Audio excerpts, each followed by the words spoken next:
Assalamualaikum warahmatullahi wabarakatuh. Eh, Kali ini kami dari tim pengabdian masyarakat berbasis IPTEX akan memberikan media edukasi mengenal COVID-19 dan cara pencegahannya. Tim ini beranggotakan Siwi Pramatama Malasujayanti, Devi Oktaviana, dan Dr. Gita Nawang Tantri.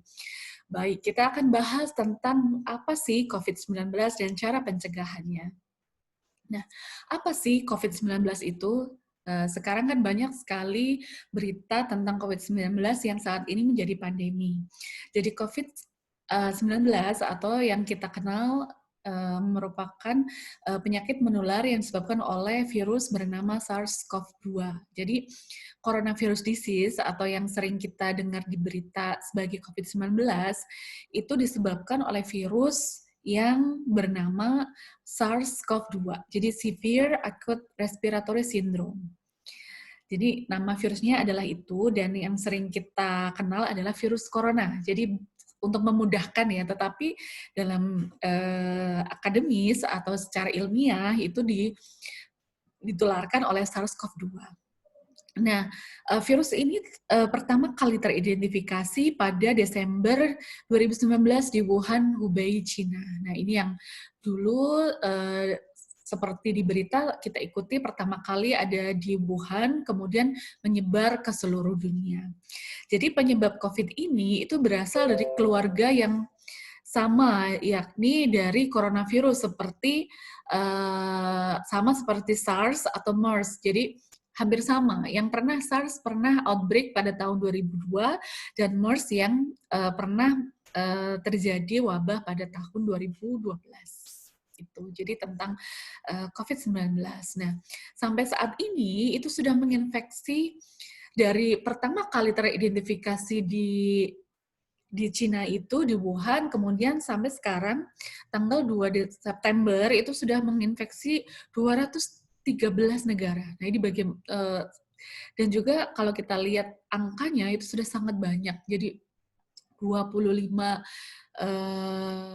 juta kasus dengan angka kematian dan angka yang sembuh ya, ada angkanya yang setiap saat bisa terupdate, bagaimana ini menjadi permasalahan yang masih belum bisa diatasi sampai saat ini. Jadi sampai saat ini masih terjadi pandemi COVID di dunia.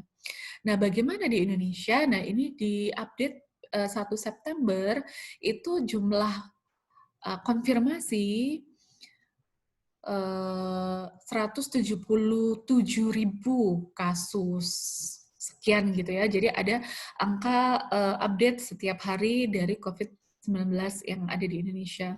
Kemudian ada persentase sembuh, kemudian ada yang meninggal. Ini adalah bagaimana permasalahan COVID di Indonesia juga sampai saat ini masih belum terselesaikan, walaupun sudah dilakukan berbagai macam upaya-upaya pencegahan. Nah, bagaimana sih cara penularannya? Nah, itu perlu kita tahu bagaimana cara penularannya supaya kita paham bagaimana cara upaya untuk pencegahannya. Nah, penularan SARS-CoV, nah ini di sini ada transmission ya. Jadi ada coronavirus, ada carrier. Carrier adalah sumber penularan sebelum ke manusia. Itu biasa di penyakit yang zoonotik itu bisa terjadi seperti itu. Jadi misalnya coronavirus ada di kelelawar, ada di ular gitu kan. Ada beberapa spekulasi bahwa ini dari kemiripan genetiknya itu mirip dengan kelelawar atau bat coronavirus yang kemudian bisa terjadi cross spesies atau yang tadinya tidak menular ke manusia karena satu adanya mutasi atau ada mekanisme cross spesies ini, kemudian dia bisa menular ke manusia. Kemudian akhirnya bisa terjadi transmisi dari manusia ke manusia.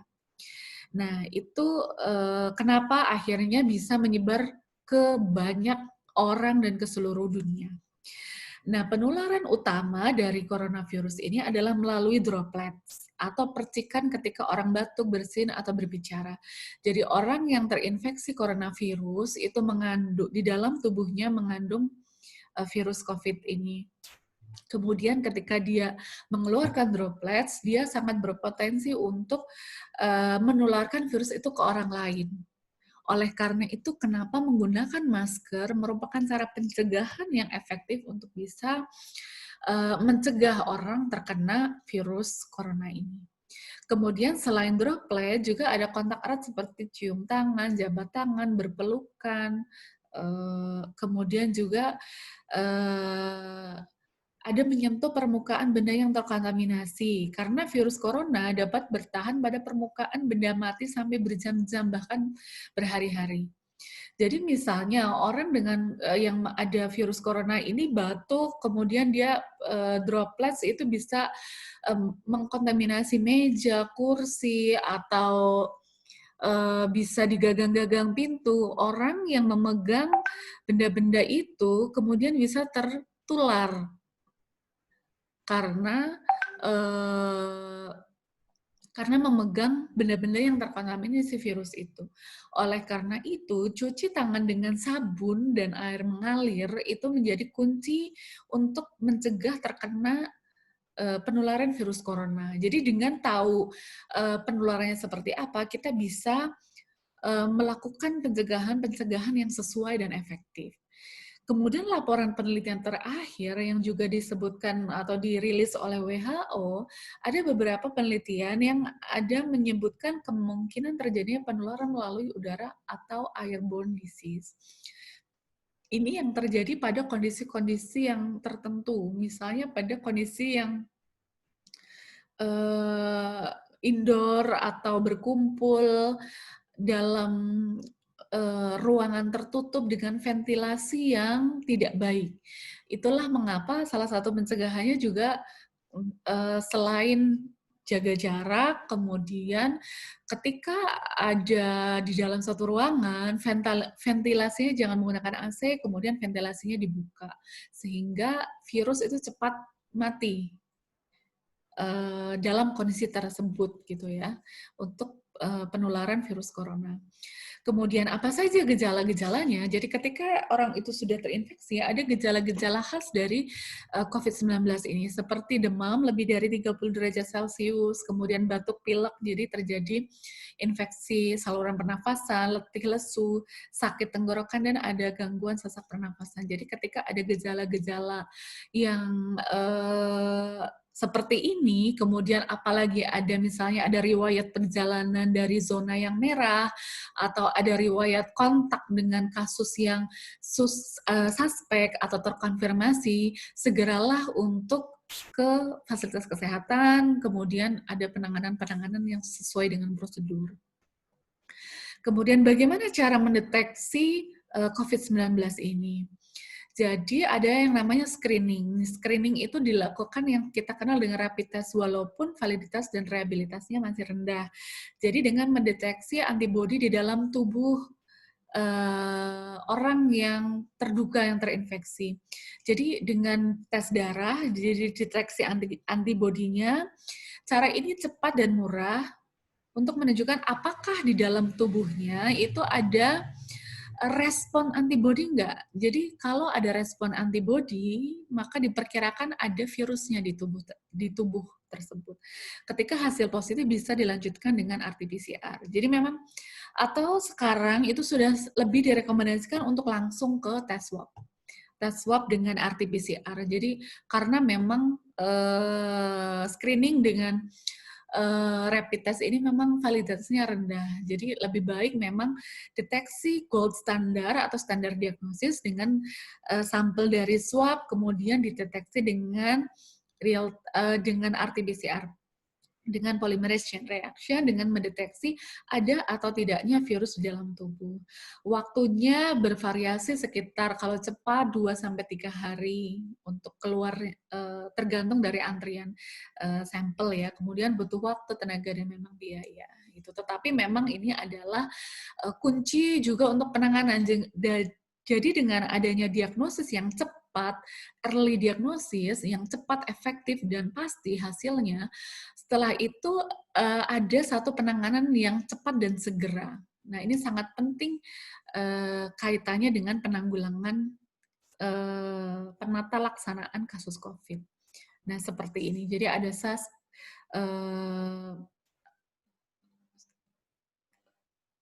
alurnya ya dari suspek, kemudian ada isolasi, kemudian investigasi kasus, ada identifikasi kontak yang erat siapa saja. Nah, itu perlu dilakukan penyelidikan epidemiologi supaya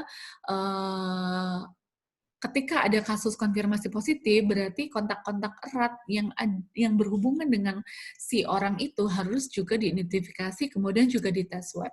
Ketika bukan COVID, dikeluarkan dari daftar suspek, kemudian ketika konfirmasi positif berarti dilakukan sesuai dengan terapi sesuai dengan protokol COVID. Ini adalah jalur yang sesuai dengan protokol prosedur dari Kementerian Kesehatan. Nah, apa saja dari upaya pencegahan COVID-19 memang kita disarankan untuk tidak keluar, membatasi untuk keluar rumah. Walaupun dengan era new normal ini, yang dengan adaptasi kebiasaan baru, jadi ketika keluar rumah, jangan lupa gunakan masker ketika bepergian. Karena ini tadi, penularan utamanya lewat droplets, jadi menggunakan masker merupakan pencegahan yang sangat efektif untuk kita terhindar dari virus corona. Kemudian cuci tangan selalu pakai sabun dan air mengalir atau menggunakan, kalau tidak ada ketika kita tidak bisa menemukan fasilitas cuci tangan, pakai hand sanitizer. Karena yang tadi itu, bahwa virus corona bisa menular melalui benda-benda yang terkontaminasi oleh virus COVID ini. Kemudian jaga jarak 2 meter, karena tadi droplets itu bisa ada kemungkinan airborne, ada droplets itu bisa ada di udara, masih hidup selama beberapa lama, sehingga bisa terjadi penularan kalau jaraknya dekat. Jadi selalu jaga jarak dengan orang lain ketika di luar rumah. Itu sangat disarankan untuk pencegahan COVID. Nah, kita memerlukan partisipasi setiap individu untuk berpartisipasi aktif untuk bisa memutus rantai penularan ini, sehingga jangan sampai kasusnya itu terus menaik.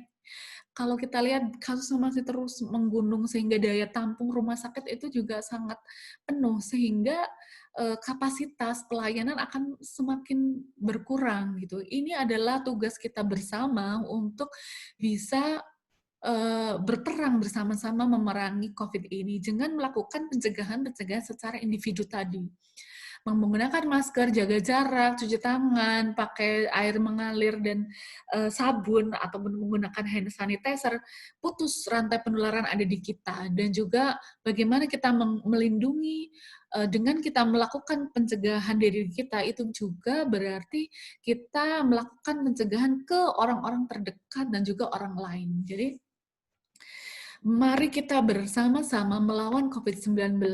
Ini tidak bisa berhasil hanya dari pemerintah saja, tidak berhasil dari rumah sakit atau dokter-dokter saja. Karena ini adalah memerlukan upaya kita bersama untuk melakukan upaya-upaya pencegahan, penanggulangan secara bersama-sama. Semoga ke depan pandemi ini segera berakhir dan kita bisa melanjutkan aktivitas kehidupan kita dengan sehat dan normal. Jadi mari bersama lawan COVID. Terima kasih. Saya akhiri. Assalamualaikum warahmatullahi wabarakatuh.